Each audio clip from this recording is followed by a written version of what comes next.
What is up, everyone? My name is Sierra L, and you're listening to the Sociology of Podcast. This is part 2 of talking about the common issues within the Latin community, alongside with my lovely, most awesome godmother, Nikisha. So, without further ado, let's get straight into this discussion. In 5, 4, 3, 2, 1, go! Just kidding. Here we go. Now we're going to talk about the number one. It's not even number one. Where's my Word document? Okay. Take number 3. Take number 3. It's number 3. I don't think... Okay, so... Child. Okay, so... Girl. Let's play a game. Girl, how much time we got? Look, we got 2 more segments. Okay, yeah. 1 more segment to go. 1 more 30-minute segment. This is our 3rd one. This one's going to be a little stressful, guys, but bear with me. Yeah. People, Latino community. Lord. Black community. Child. People of color. Child. We've all had that one family member that has said, tú es muy gordito. Ay, you soy flaca. What flaca? You need to eat. Like, okay. Mixed messages all around the board. I'm sorry, y'all, but that's literally a common issue we have with many communities around the world, where we're always constantly judged by our size. Yeah. And how the way we look. Yeah. You want to start this off? Well, first of all, I think this is a really big issue amongst older Latina women. Mm-hmm. And I say that because my entire youth, every time I went to go visit my aunts in Puerto Rico, and still to this day, if I were to come and visit them now, it's still like, let me tell you, the first thing that will roll off their tongue is a comment about my weight. Mm-hmm. It has always happened, so like I went to Puerto Rico, not the last time, but like a few years before that. I just went. It wasn't me with the kids. It was just me. I went for my grandfather's funeral. And I went to go visit my mom's side of the family. And the first thing one of my aunts said to me was like, "Oh, you got so fat." Oh. And I was like, the last time you saw me, I was 12 years old. I'm fucking 36. Like? What you look like? With 2 kids. What you look like though? What you look like? That's what I'm saying. Like, and you were like 4 times my size. So what are you saying? Like, what? What? Oh my God, that's ridiculous. Yeah, it was ridiculous, and it got to me so much so that I called my mom. I was like, "Your sisters are really like getting on my nerves because the first thing they say is about weight. I'm like, oh my God, since you were 12. The first thing is, damn you. Yes. So the F word. Yes. Really? So let me tell you, and this was such an issue that when we went to go to Puerto Rico with my kids for the first time last summer, my mother was like, "Don't get upset if they say something to Chloe about." I'm like, "No, they better not say anything to Chloe about her weight." So number one, they've never seen her before in her life, and you guys are not about to give her a complex. That's what you did to me growing up. Mm-hmm. You're not about to give her a complex about her weight. So no, if one of your sisters say some shit to her about her weight, I'm gonna go off. So maybe you need to talk to them. Right. And they didn't say anything, but it's like it's such a prevalent thing. It's just like, it's just what they do. I don't understand it. So easily. I don't understand it. Do you not know, like, do you know we don't have to be a certain size all the time? That's what yeah. And it's like, in any way, size is subjective. Mm-hmm. It's objective. It's like, it's just subjective. It is. Like, and then it's like, you'd rather be too skinny or too F word fat. Look, if you are comfortable with how you feel, that's really all that matters. Right. Honestly. And if you are uncomfortable how you feel, That's still nobody's business but your own. Right. You know what I mean? It's not for somebody else to exploit that and make you feel worse or give you a complex that you didn't have before. And then the representation in the media of Latino women is always big butt, slim, big breast. It's like, okay. No, I've seen too. So the very curvaceous, skinny types, slim, thick types, or the frumpy, like maid, house cleaner, abuela, right? The abuela type. It's like they only portray us in those two lights. Mm-hmm. Even when there was a show, this came out long before you were probably watching it. It was a show called Ugly Betty. I've heard of it. With America Ferrara in it, right? So I think it was one of the first, anyway, for me that I remember, one of the first like major sitcoms with a Latina lead, and she was ugly. Like she was average size. Well, you know, America Ferrera is not ugly. I mean, she's not skinny. She's not fat. She's like an average size, right? So, but they portrayed her as frumpy and, you know what I'm saying? Like, it wasn't, like, sexy and vivacious or anything. So, yeah, that I think is screwed up, too. Right. But which is why I really do dig the ever-growing popularity of body positivity. Like, I really dig that. Yeah, because I've had those experiences as well as, like, I feel like even, I'm not even going to be like too specific, but yeah, definitely, even outside the Latino community, my family, even others, they'll just be like in general, there's an issue with body positivity or issues with body image all the time. It's like when a child, because I feel like someone who is a teenage girl, or even teenage boys, you don't need to critique them all the time because their bodies are changing all the time. When they grow up, it's going to be different when they're my age. Yeah. You know, because that's what I didn't understand when I was younger. You know, I had bigger boobs than most of the girls. I was maybe not taller, but longer legs, maybe, or my hair was different than most. My just like different things because you know I wanted to wear things like V-necks because they were more comfortable. But then I learned quickly that you don't need to wear those because men are gonna look at you like a sex object or whatever at that young age. I'm like, okay. And then like, you know, even when I was younger, I worked out and stuff and wanted to do exercise stuff. And it's like, oh, you can't, you know, don't work out too much. You don't look like a man. Or not saying you're gonna look like a man. I'm saying like people have something to say about everything or whatever. It's like it's like let young girls be who they want to be. There's different when their health is at risk for some reason, where it's like, okay, we need to get healthy together. You know, that doesn't mean strict diet or strictly exercise. It's having a healthier lifestyle in all, like full circle, like eating healthier, meditation, yoga, mental health. It's like full range. It doesn't have to just be like eating. A holistic approach. And it doesn't have to just be eating and exercising. I feel like young Latino girls and even young black girls are always have to be always put in a stereotype like, oh, she needs to have a big butt, big breast, slim waist, all that. And if she doesn't have that, she ain't it. Well, here's another thing too. I think also like the young girls, like you hinted at when you said about wearing V-necks. I also think that women's natural bodies a lot of times are like used against them. Like, you know what I'm saying? Like clearly someone who's more curvy is going to look different in a shirt than someone who is less curvy. Now, is that curvy person's fault? Like, does that mean you give them a complex about that? Does that mean that you like, you know, I don't know, come at them in a certain way? Exactly. No, that's not what that means. So when you see, because I've even seen this Instagram where a mom, I think she's Latina, she has a baby, and her baby, I think she has a condition, but she's not sure what it is yet.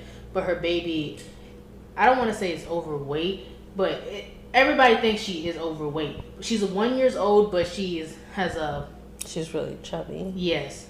Okay. Like, she's the size of maybe a 3-month-old, maybe, or so a newborn. She's like, a when big you're a newborn baby. you're a little more chunky. Yeah. You're usually, according to child psychology, right. When a baby starts becoming a toddler, they lose their weight because they're walking. Right, and they're being more active. She still has weight on her. Yeah. But it's nothing like, like she's overfeeding her, whatever. She has a condition, but they're still not sure what it is. Yeah. But people are already judging the poor baby. She just turned 1 year old, and they're like, she's fat. She needs to slim down. That's a baby. You don't know what's going on in her life. You're already judging the baby. Like, when I first saw her, I was like, oh, she's cute. But I'm like, oh wow, I've never seen like a child and that young. Big, but you don't know what's going on. So I've looked at comments to read the room. Read the room. And I looked at comments, and poor woman, she was just like, you don't know my daughter. She has a health condition, and we're trying to get her weight down because obviously it's too much for her organs or heart or whatever. Yeah, to keep. Yeah. And they're just judging her. It's like, let the baby live. You don't know what these young girls are going through. And even if she's overfeeding her, let her get the advice from the doctor. Are you a doctor? No. Yeah, you know what, it's interesting because I once had a Facebook friend make a comment saying that, this body positivity movement was actually encouraging people to be obese and unhealthy, right? And my pushback to that was like, no, like fat shaming is what encourages that type of shit. Like, you have to understand, number one, not every body type is the same. It's not different. And like, shaming people for being a certain way, like, that's not healthy. That's not conducive. Nor are you really doing it because you truly care for that person's health. Right, because if you really do care about somebody, this is what I hate when people use the guise of fat shaming or as, oh, I'm just concerned for their health, or, oh, that's really unhealthy. Well, you don't give a shit about their health, because if you did, your approach would be completely different. Right. Your approach would be like, hey, does she have a health condition? Like, what's going on? Right. Like, is she okay? That would be a healthy approach. But if you're just like being a fucking troll and be like, oh, you're fat, you're this, you're that, and when somebody pushes back, you say some shit like, oh, well, it's not healthy.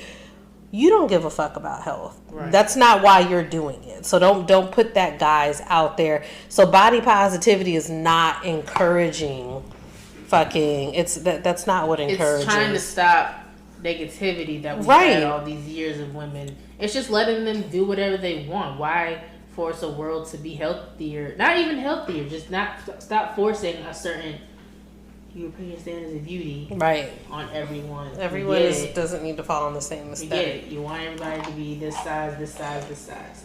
Not everyone wants to be a European standard of beauty, and that's okay if you want to be. But it's okay. It's okay to be whatever size you want. Stop judging. Absolutely.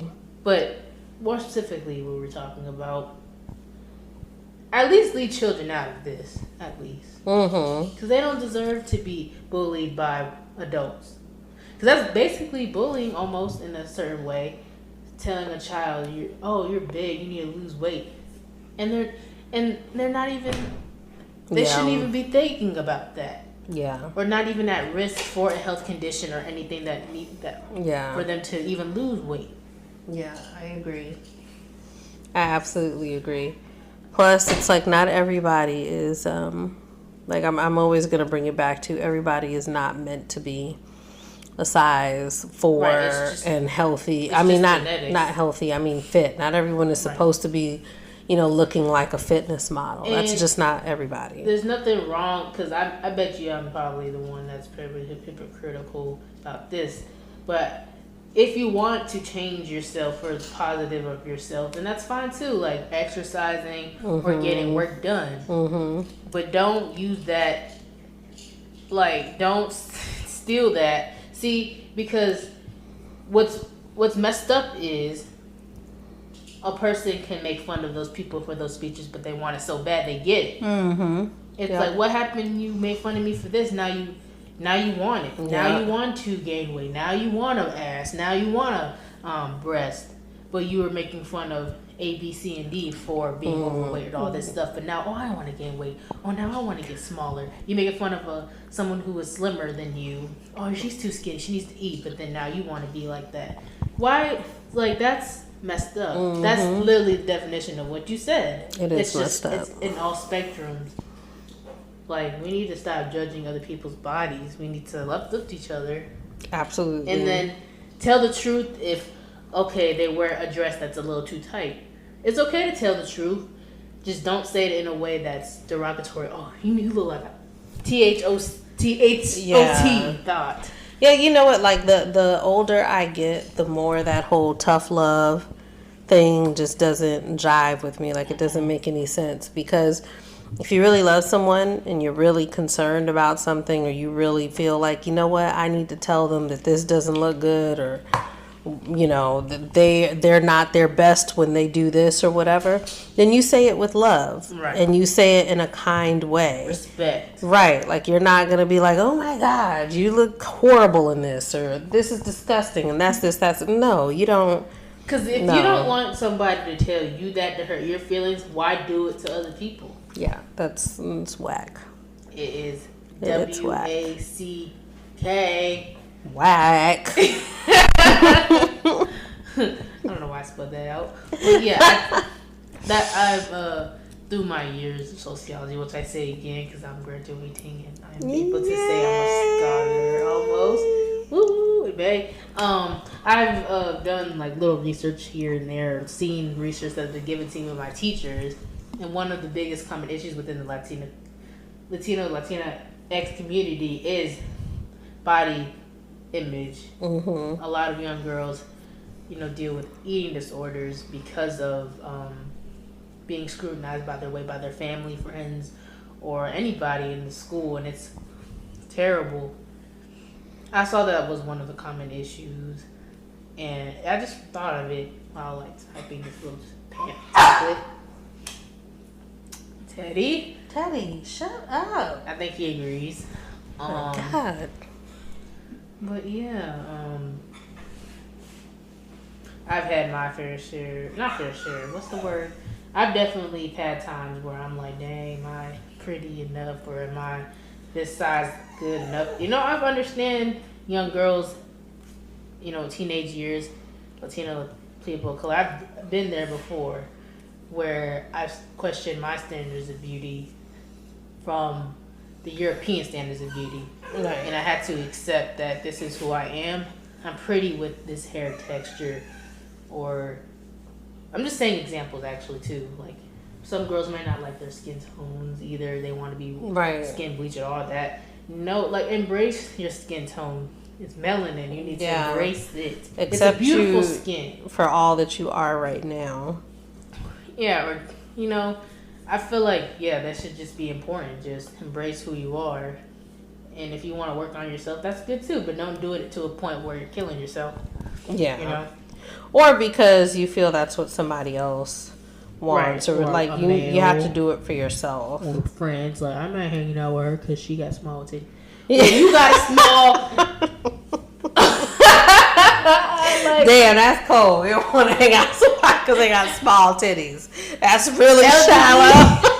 Little D energy, LDE. That's LDE energy. Oh, that is funny. Oh, little titties. Like, if she has little titty committee, that's fine. If she has a big titty committee, that's fine. That's fucking hilarious. Let her be. Oh, that's hilarious. If you want us to accept your LDE, okay, fine. If you want us to accept your BDE, that's fine too. Whatever sexual orientation, also as well, if they're identified as bisexual, educate yourself on the LGBTQ plus and the spectrums of it. Don't judge just because. I'm going back on the other topic. Yeah. Because many of us might judge, be like, oh, you're bisexual, so you like both? You do both at the same time? People are so ignorant. But you know what? At the same time, I will say why we're talking about it because it goes back to what I was talking about. We get over these things by having conversations.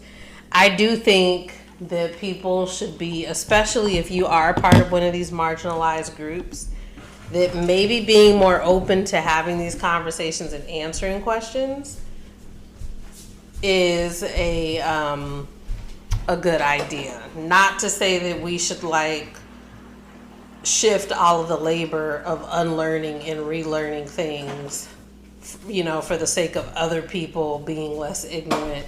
That needs to be shifted to us. Not saying that, but like, you know, don't scoff at every question that you get, because, you know, it might honestly come from a place of like, I really just want to know. I don't know any better. Right. So I think for this, so what should we end this topic off with? What should we... Body positivity? What should we glitter on for the viewers? Glitter on. Let's see. I don't know. The glitter on. Set your arm out and go ding. Well, you know what? I mean, it's if fucking... you want that chocolate cake, eat that goddamn cake. Go for it. Like, it's your prerogative. It's your thing. You know what the thing is? This is what I like to tell people. Like, your body has gotten you this far. Your body has gotten you through every one of your last... like, especially worst days out there. Listen, and I especially mean that to mothers. Like, you have birthed children. Especially mothers. Right. You have nurtured children with it. Like, you have gone through all of your worst days with your body. Your body is so much more than what it appears on a cosmetic level to somebody else. You know what I mean? You're not, you don't owe pretty or skinny to any fucking body. So there's that on that. That's one thing as well that goes along with body positivity. Latino mothers or black mothers, you know, if your husband expects you to be skinny in 6 months, cut him off. That's not what your body's supposed to do. Your body heals itself. That's the good thing about it. When you take care of your body, it'll take care of you. Well, number one, I don't think that as a society we really... and this is American culture, because I know other cultures don't do this as to the degree that we do it. But Americans, we fucking act like childbirth is not a big deal. Because we only get, 10 days off? There's like women that'll have a baby and then a week later they're back at work. That's fucking criminal. Y'all, that's criminal. If y'all want real labor, whatchamacallit? What do they call it when they take off? When they give you time off. Oh, FMLA, like Family Medical Leave Act, or maternity leave. You're talking about maternity leave. I did some research a little bit with my social welfare class, and I did it on Canada. They give you basically stimuluses. Literally, let's say Joe Biden gives a stimulus every month. That's basically what Canada does. For each child, they give you basically a stimulus in our terms all the time, for each child. And maternity leaves can be up to over a year. But for them, I think you have to choose one parent or the other, or both, but one might suffer more. But in other countries, you can be as late as 3 years old. They don't see. This is why we need to talk about this more. Motherhood is important. Motherhood is important. So while I support a forward, non-misogynistic society, I also do acknowledge that mothers are like the backbone. Also, mothers take care of the dogs. Like this needy one over here. Lord Jesus. Moms do everything. Look, I'm getting up. I'll do something for his ass now, Lord. Do you want some more food, Greedy? It's going to use me. This ad sponsored by Dunkin' Donuts. As I'm chewing on a donut.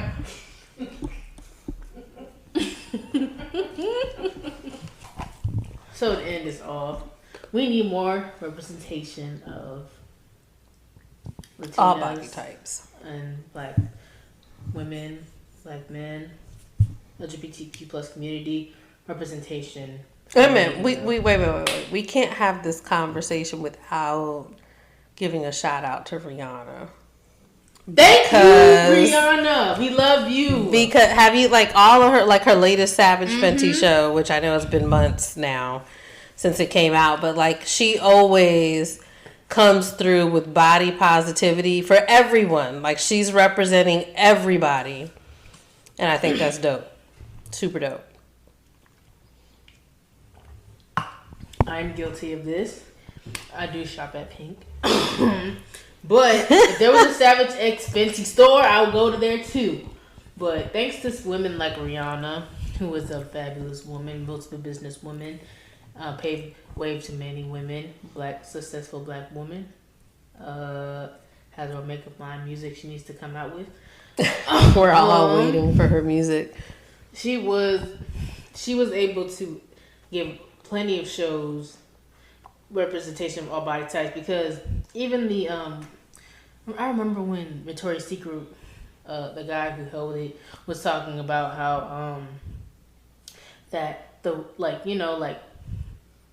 the average, not European standard beauty, if you don't fit those beauty standards, you don't fit you can't be in their show. Like, you don't can't fit walk the their fantasy. show. Yeah. It's like, what fantasy? Right. So what you're telling me is you go to a strip club, all you want is one thing? Mm-hmm. It's basically what it sounds like. It's like you like what you like, okay, but you don't have to disrespect other people. Right. Or disregard them. Because in the real world, in America, we have a lot of people from all different kinds of places, all different kinds of sexual orientations. So what your fantasy can be somebody else's fantasy is different. And I feel like Rihanna was the woman that said, you know what? Everybody is getting some shine. Get up, put this on, you look sexy as hell, just walk. Yep. Who do you think you are, you bad bee? And they all look good doing it. They do. And she even had big men on there, because I know that's another, like, you know, they don't really give big men a lot of love. You know, in the media or like commercials and things like that. So as underrepresented as other women feel, like men feel that too. Because it's only the cut, body buff, just like athletic types that they highlight. So yeah, I think we can go straight into like the last little topic. I think it is basically miscellaneous. Maybe overall toxicity within the family. Ooh, girl. Or just you know, if you want to talk about a little experience or a little story or what your opinions are on this. So I look at toxicity within the family structure more from a spiritual point of view, and I think about it as a well, number one, everything to me is spiritual. Like, I don't see a separation between, you know, the two, but I see it as like a generational curse. You know what I mean? Like, and which is just another way of saying we're perpetuating toxic cycles. That's what a generational curse is. Like, we're just keeping a toxic cycle up, and we just keep like spinning it out and cycling it out.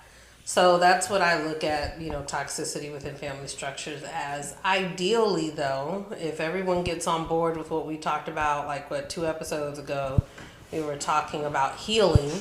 Everyone gets on board with doing their healing, though, and then collectively come together, like, you can cycle some of those generational curses or traumas and toxicity out. Like, I definitely feel like I'm cycling some toxicity that I had, you know, growing up as a kid. I don't perpetuate that. I don't keep that cycle going, and that's an intentional decision, but it also took a lot of healing for me to do. But it's also an intentional decision. And so the hope with that is that when my kids grow up and then they become parents, that they become, you know, more aware, more caring, more loving, and, you know, and we continue to break that cycle by getting better and better and better. This is something I just thought of that just came in my head. That's really scary. I'm not going to go too much in my family life, but I know my parents have probably had similar situations as you, and they chose not to continue with their toxic past, cycles, right? That they've been through with their past. But now that I've seen them being older, even before my grandpa passed and my grandma today, I just see them. Okay, it's like, okay, I'm not gonna I'm not gonna feed this to my children anymore. I'm gonna break the cycle. Mm-hmm. But I feel like the difference between you and them, bless their hearts, I just think it's just sad that seeing them, like, now I'm just thinking about it. I feel like they never healed still. Mm-hmm. And they still suffering. And I see it through my grandma now to this day. Even my grandpa back then, when he would just be sad about all the time thinking about his family. I feel like the difference between, I feel like we also need to address healing with this stuff. Not just picking your stuff up and leave and then creating a new life, but then without, because it doesn't matter where you live or where you go, it's gonna follow you still. Mm-hmm. Something's gonna remind you of that trait of that family member or family. Well, what it does is it shapes how you move in the world. Mm-hmm. So even though you may, and here's another misconception that a lot of people have.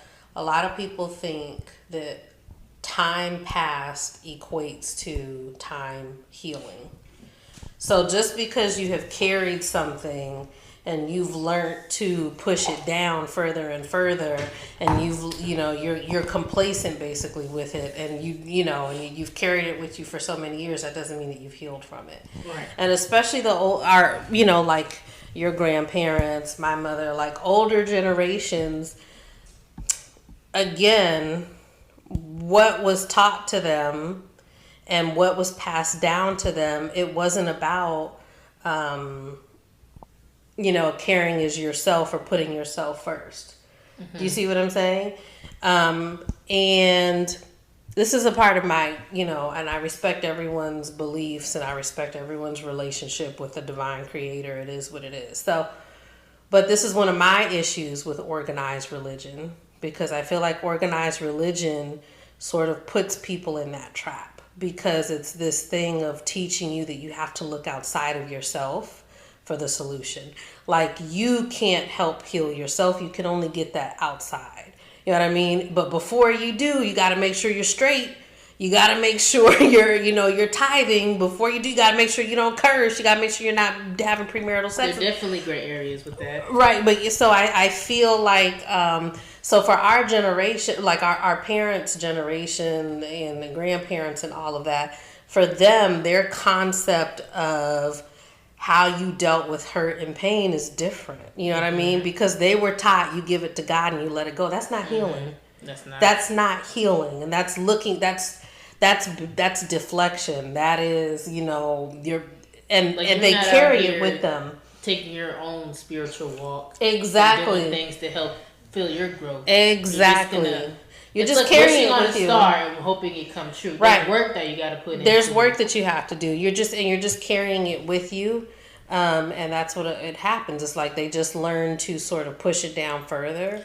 They learn to keep because if you're at an age where you have children now and you're a little not older, but I would say maybe like in a space where your childhood has come and gone, your adult years, early adult years come and gone.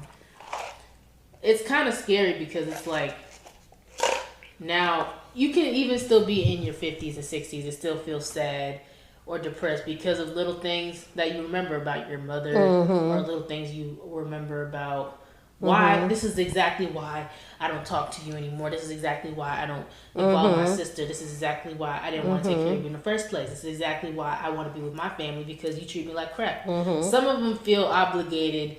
It's like an obligation. Also, it's also tied to religions as well. So most of them where honor thy mother and father. At the end of the day, no matter what your mom said to you, did to you, you got to take care of it. And that's toxic because that's it. But you know what? Again, that's a colonized mindset because organized religion in general teaches us to just follow blindly because questioning or bucking back or doing any of that is frowned upon. You know what I mean? Because then that's a reflection of your faith or how little faith you have or how little respect you have.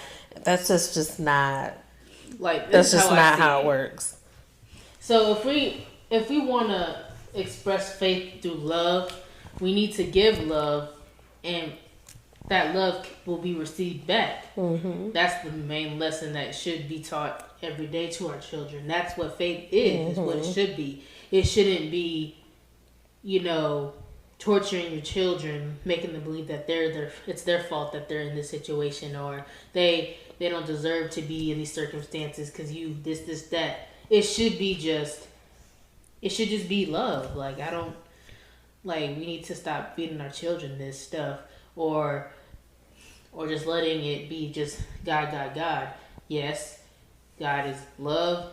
God can do many things, but he's an example of. It's an example of. It's like you can't just do bad things and expect it to not follow you or ignore it. But also you also can't just expect not to deal with trauma. Right. And expect that with time it's going to go away, because it does manifest. It manifests itself in sickness. Like, you energetically, what we feel on a spiritual and energetic level will eventually manifest on a physical level. So that it gets into, it makes us sick. It also, I don't care what anybody says, unresolved trauma, unresolved toxic, like, family structures, all that shit that carries with us. And it makes us different, and it makes us handle things differently. You know what I mean? It's almost like this. I don't want to say. Well, if children listening to this, get their children off. It's like the Santa Claus mentality. Children who are underprivileged or who live in abusive households, they might wonder, why ain't Santa come to my house? Mm-hmm. Because I don't get those toys. What's wrong with me? Am I the problem? Yeah. Like, believing that Santa does all. He'll save your Christmas. That. Right. It's like, there's an example right there. Yeah. Yeah. And that sort of ties back to what I was saying about organized religion, and sort of teaching people to, like, oh, you're in this situation because God wants you to be here. This is God punishing you. And people might think, why am I poor? Why don't I have no money? Why don't I have a job? Why Jesus put me there? Because that's where God wants you to be. And this is what, and I know we said before that this is going to overlap but I'm going to take it back to, again, the Catholic/Christian religion. Number one, it's not even the oldest religion. And I want to say, my goal with saying any of this is not to, like, pull people away from that. I believe God meets you where you're at. So if Christianity and Catholicism is where you're at, then that's your walk that you choose with God, and that's all good. I'm just saying this is like a matter of fact. Catholicism and Christianity were religions introduced by our colonizers. Okay? And they were introduced with certain ways because that's what kept us in check. Do you see what I'm saying? That's what kept us, like, if God wanted us to be slaves, this is his will. Who are we to question that will? Do you see? I mean, do you see what I'm saying? Like with this, I feel like that's where history's missing with our school system. That's another tangent. Because I feel like that's within our history lessons in U.S. history. It's manifest destiny. God wanted us to do this and that. It's like, okay, that's your interpretation of what you want. But that shouldn't. Don't make stuff that's supposed to be out of love something evil. Well, that's what I'm saying. And men have done that. They've twisted. God is something that all of us have access to. Respect your husbands and do everything They've twisted something to control people. But it's like, we need to point out the men who tortured their women, abused their women, and just say it for the fact of, you can't get divorced because divorce is heavily down upon, or, this is a rage thing. You can't do that. Ha ha ha. Like, but then when it happens to you, you want people to come to your footsteps and pray for you, be there for you. Like, why ask for that same energy if you're not giving it to other people? Yeah, because people don't realize that that's not. Again, it's like giving to charity and say, "What am I gonna get?" Yeah, but it's what they grew up with. It's like the older generation. That is just what they learned, and it was frowned upon for them to question that.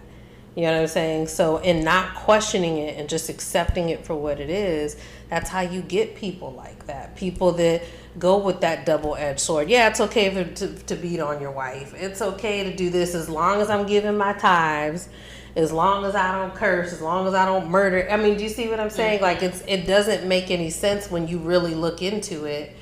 But a lot of people didn't question it. So the older generation, like, they just came up with a different set of principles and rules. Their mental health wasn't put at the center of their world. Right.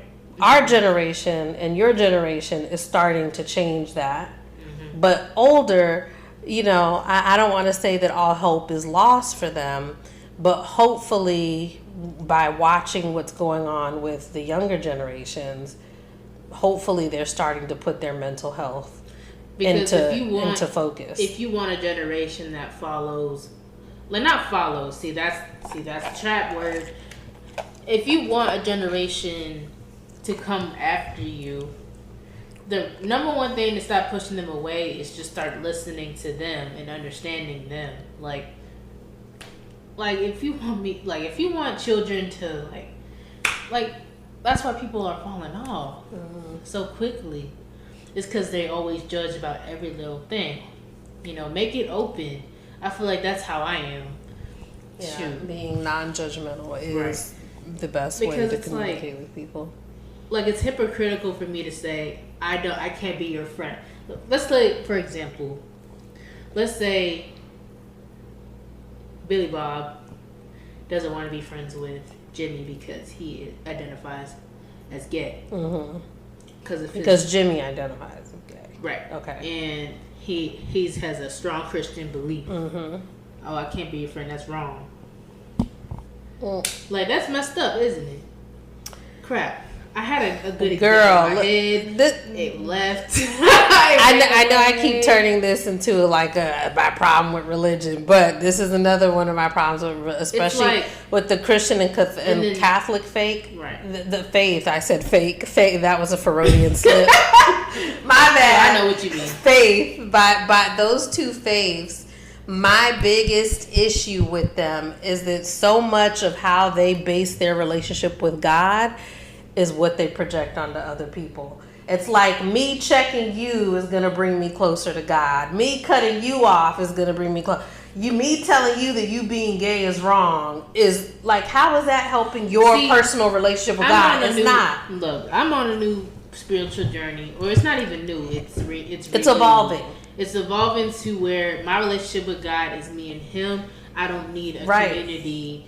It's not like I don't need a community. That's not what I'm saying. I have the validation of others for your relationship. So when you tell me it's your opinion, okay. So when I spit my opinion, it's my opinion, and that's how I want to see it. My opinion stay with me. What I believe in, because one of the YouTubers I watch, he said something really good, and I feel like that's who I am. I forgot what word he said, but he said that he feels people's energies quickly, and when he has conversation with people, that's how they know they click. But then if he has conversations with some people, like, he knows it's like that's how I am. I feel like ever since, like, I've grown up and then now I'm here, I just feel like I believe in love, and I believe everybody should just be accepted. I might not agree with half the things, many things, just probably because of what I grew up on, but there's things I still believe in from that faith that I still think I still don't agree with it, but that don't mean I'm going to disrespect it. I feel like many of us should turn to that and have our own opinions and talk to those people who've been through those things, like, people who, because there's this thing, it's not really Catholic religion, it's like Protestantism. I don't remember what religion it was in history, where if you're poor, that means you're destined to be going to hell. And if you're rich, that means you're predestined to be going to heaven. This is not like my religion, I don't think, but it's more of like Protestantism or whatever. It's like, instead of having these big organizations funding off of, why don't we go out there and talk to those people who are going through those things? There's reasons why that led them to these things. There's reasons why. It's because of the tribulations and judgment they've been through that made those decisions. Why don't we, I feel like I'm the one, like, I feel like for me, through my way, I feel like we need to talk to those people and have those conversations, like we've always said through this whole episode. We need to have conversations with these people. Why are they acting this way? Why do they feel this way? Because if we don't give them a platform, especially children, they're going to end up doing things they regret one day, or hurting someone to the point where they can't return. Yeah. Like, we need to pay attention to our children and feed our children things that will nourish them, not tear them down. Like, yes, there's things out there that are wrong. Yes, you should respect your mom, but your mom should respect you too. That's what I'm saying. One of the misconceptions that a lot of people have is that morality is based in religion. It's not. You can be absolutely a moral person that operates in love and in faith minus religion. And I think that's why a lot of Bible thumpers get away with the shit that they do. Some of them. I'm not saying everybody, but I'm saying I think that's why a lot of predators and a lot of toxic people hide under the Bible, because they know as long as they're hitting these check marks, you know what I'm saying? Like, they can get away under the radar by being really, truly terrible people. They're not moral at fucking all. They're just religious. There's a difference between a religious person and a moral person.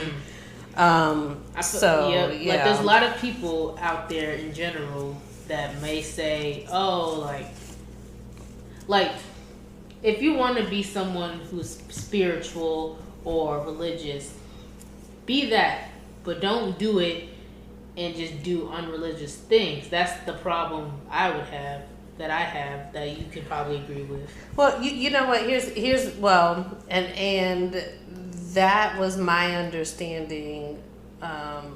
It used to be my understanding. My understanding has since evolved since then. So, like, let's take Kirk Franklin, for example.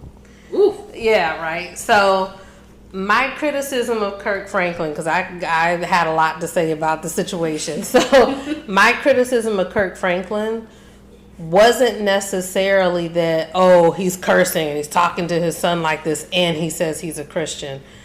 Because I believe people make mistakes. People are humans, and we're all, again, don't fall into this right or wrong, evil, bad. Like, we are total human beings. We're not all great and we're not all bad. You know what I mean? Like, we have our moments. So Kurt was having a real moment. You know what I mean? He was having a real moment. Do I think it was right? No. But I also think him having that moment meant that there was a lot more shit wrong in that relationship than just that moment. But anyway, so, like, it's not that I think if you say you're a Christian, you need to do everything by the Christian book. But don't judge other people by that. That's my problem. When you start casting judgment on people based on what you feel is, like, you know, like, again, if Christianity, Catholicism, whatever is like the rules that you base your relationship with God on, keep that. That's your relationship. Don't judge other people on that. And that's where the racism and the homophobic and all of that comes in, because people feel entitled to project their shit onto other people. You know what I'm saying? Right. So, I mean, yeah, people make mistakes, and yeah. I feel like some people who are religious, if you want to be someone who wants to support them, you need to talk to them first and ask them questions like, okay, how have you been doing? You know, I haven't seen you come to Bible study in a while. Are you okay? Do you want to go meet up for lunch? Maybe do something outside of church to get you comfortable, me and you level. Yeah. I feel like that's one thing that would be good. Like real, well, that's like an example of, like, yeah, no, I agree with you, because what you're describing is an example of establishing a real connection. And I think that is a part of breaking family toxicity and things. You have to get past doing these surface level conversations. I feel like that's what religions should do, like religious practices, other than, you know, just in general. I feel like we should all have our own relationship with God. And even help you can help others get there, but you don't start with judgment. You don't start with coming to them saying you're gonna go to hell because of this. Yeah. No, you don't start with that. That's how you get people away. You need to build a community of people, and not everyone's gonna have the same opinion as you. You know, I'm guilty. I hate when people talk about certain things that But sometimes I gotta put my pride aside and be like, okay, that's what that person's opinion is, right? Yeah. And then I'm gonna let it go. Yeah. But if it's something that's like if they're racist or just anything that's like against who I am as a person, I can't have a relationship with you. Yeah. And that's it. I respect you, you respect me, and that's it. But once you cross those lines, that's it. Yeah. And I've had many conversations with someone, even if they're Republican or I've had conversations with people who have supported Trump or like people who are Republican, and I've been, not many of us can be able to have a, because I've known why most people don't want to have conversations with them. But there's sometimes that's the thing. That's what I'm talking about. You have your opinion, I have mine, but don't cross what I am as a human. Don't be for anti-Black Lives Matter. Yeah. You know? You know what? This is you're touching on something that I think is important for us. So, like, because there's a lot of people that push back and they like to say that their racism or their homophobia is a matter of opinion. And the same way you can think that that being gay, being trans, or the same way that you can think, Black Lives Matter, the same way that you can be in support of those things, they classify that as they're on the other side of the coin and they have the right to have that opinion. Here's the difference, okay? When your opinion infringes or somehow puts into question the value of someone's life or their human rights, then your opinion is erring on the wrong side of things. It's not just an opinion. Now you're perpetuating dangerous, like you're internalizing dangerous things that are undoubtedly, they're affecting how you move in the world. It affects how you do you see what I'm saying? Like, you're not going to hire trans people. You're not going to hire gay people. You're not going to support you know what I'm saying? Like, if you hold those views. But on the other hand, me supporting someone who's gay, me being in support of Black Lives Matter, all those things don't take away from anyone's human. Do you see what I'm saying? Right. Like me supporting this trans person over here isn't going to affect you over here, Billy Bob. Right. Like, your life, your human rights aren't in question fundamentally by what I'm doing. Right. Or by what the trans person or whoever the person is that I'm supporting. So I think that I get a little worked up about that whole, it's just a matter of opinion, because it's not always a matter of opinion. Just remember, and I don't think we have to play fair with everybody. Some of us need to remember where that opinion came from. Exactly. Like, we need to form our own opinion. We're adults.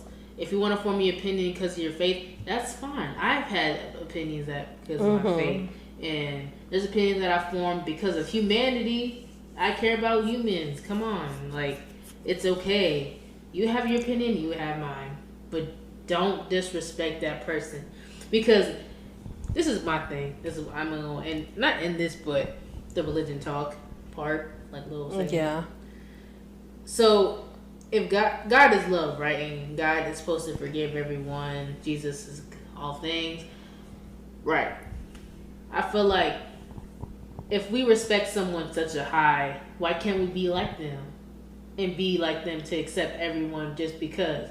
If the moral of the story is come as you are, I'm gonna forgive you no matter what, or accept you for no matter what, why can't we do it? I feel like, yeah, we have, the Bible and all that stuff that we read and all that. Yeah.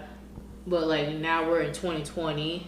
I feel like now we need to realize that not everyone is going to live by the Bible or live by this and that, but I feel like we should just all live together and coexist with each other at least. And lead people to positivity and to love and to being closer with God, or whatever it is to be positive. Lead them to spirituality, lead them to yoga, lead them to something. Here's my opinion on that, and it ties into all of this, and it goes into kind of what I said on the last segment. So focus on your own alignment with God. Focus on your own relationship with God, the universe, because divine creator, whatever you call it. focus on that, because when you are in alignment and you are focused on that, you don't have the time to be racist, misogynistic, or and you can help people. projecting. Right, you're not projecting your hurts and your insecurities and your ignorance onto other people. There's just no way. If you are in alignment with God, you are on the frequency of love. There is no room for all this other shit. There isn't. Right. So if you're someone who's like very religious, we're not coming for you in that way, saying don't stop believing in that, stop believing that. Everyone has every right to their own way of religion or spirituality. It's living by your faith, not hypocritically. I'm guilty of this, and many of us are guilty of being like, oh, we need to accept everybody, but maybe we say it's a comment and we're like, oh wait, hold ourselves together. I feel like that's what we should just start doing. It should just be a start, at least. That's what I'm starting to do. If I want to be someone who has very religious and want to connect with people, I can't just come up to someone and be like, oh, you're a guy, you're wearing a skirt, what's wrong with you? Like, no. Not like just because a male's wearing a skirt don't mean anything. If he wants to wear a skirt, who cares? Just let him be. Be a humanistic. And if you can't be that, I don't know what to tell you. You know, here's the thing. Titles mean everything and nothing at the same time. Right. So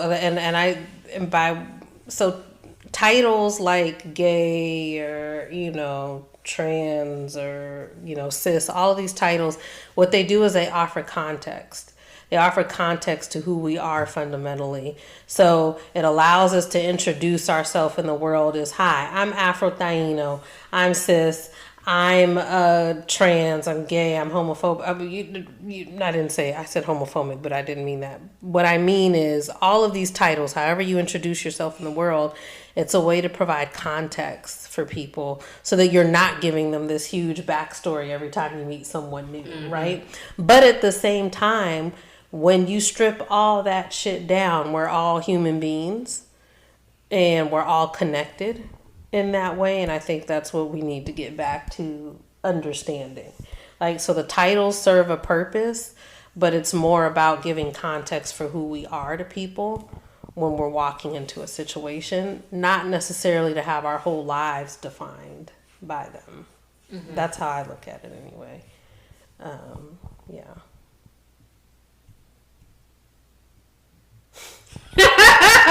Sorry, I didn't even laugh into the mic. We just went quiet. Yeah, that was a good little martini. I mean, not margarita mix. That was. What were we just talking about? So, you were talking about how like respecting everyone for who they are. Oh, yeah. And getting back to that, and I was talking about titles. Yeah. Yeah. She's like, yeah, I don't have anything else to say on it. Well, mic drop. I think we've said all that we can. Drop. Yeah. Why am I yelling? She's tired. She's like, I'm yelling because I'm tired. That was amazing what you just did. What? What did I do? A little spiel. Oh. I'm like, what did I do?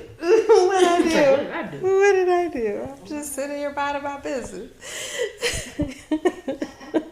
Yeah, this was a very good 120 minutes. Hopefully it's not more than that, but it's less than that.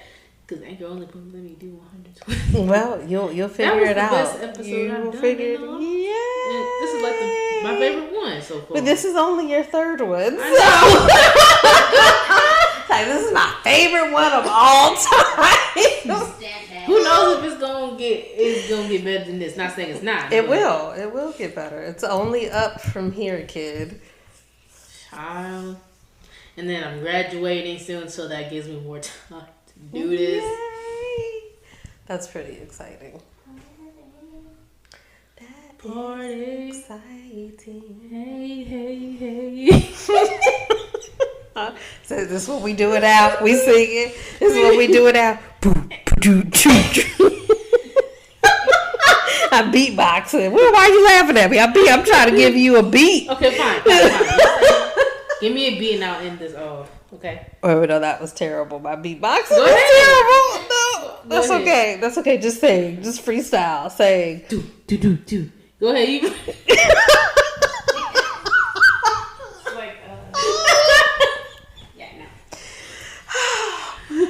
Yo, one subscriber just hit the unsubscribe button.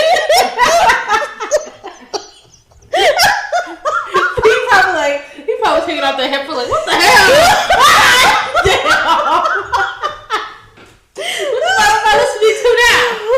Like it was so good and now y'all ruined it. Like I'm sick of this shit. Clicking off. And on to work. No. But I had the most amazing time with you. Thank you for having me. This was fantastic. I loved it. Interruptions from the dog and all. I know. We need to do more episodes together. Yes, well, I think there's a way we can over the phone. Right. So we gotta figure that out. Over Zoom or something. Or I'm seeing you in May too. Yes. So we can load up some more for May. Maybe I can pop up in your podcast. Yes. And fool around. Yes, we should do that. You know me, I'll be clicking, click. Not click. Literally, I'll be like, I press the thumbs up emoji, the hearts. Oh, that is funny. My God. Okay, so y'all, I made a YouTube channel so y'all can watch my content for free without having to make no account. You just click on the dang YouTube. Did you say ding? Yeah, ding. YouTube. Click on the dang YouTube. Let me see what the hold on, let me press that. Sorry. Podcast. So ain't you subscribed to it? Shit. Okay. Well, so follow my YouTube channel. It's the Sociology of Podcast, and on TikTok, the Sociology of Podcast. I just posted 2 videos on my YouTube and 2 TikTok videos on my TikTok. I'm about to show you the TikToks that are kind of cringy, but it's marketing for you. I'm on Anchor.fm. I'm on Spotify, and I'm also on many other platforms. I'm waiting to be on Apple Podcasts. I'm also on Google Podcasts. Yay! So, yeah. Clap, clap, clap.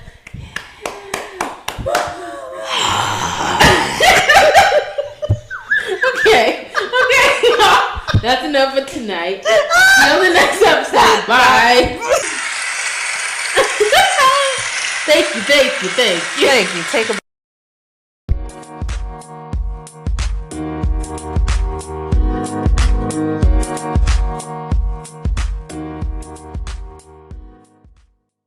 Okay, you guys, that was the end of episode 4. I want to say, after a million thank yous, one more time, I want to say thank you to my lovely godmother, Nikisha. You did an amazing job on these episodes. I couldn't have it any other way. I'm glad that we were able to come together and finally talk about these issues that we feel so strongly about. I appreciate also my supporters that have been listening. I love you all so much. So without further ado, I will be ending it off here. Do not forget to subscribe to my YouTube channel, The Sociology of Podcast. Also my Facebook page, The Sociology of Podcast. Direct links will be on my Anchor page. So that will be www.anchor.fm/CRL. That is www.anchor.fm/Sierra, CIARA, and then lowercase l right after Sierra. If you guys are listening from other platforms, please support my public website on Anchor and feel free to send me a message, leave a review, and check out my other links to my other platforms where I will be posting and giving updates, especially on my Facebook page, and then I'll be posting things here and there on TikTok as well. So yeah, thank you guys so much. I'll see you guys next time. 5, 4, 3, 2, 1, and we're out. Just kidding. Bye.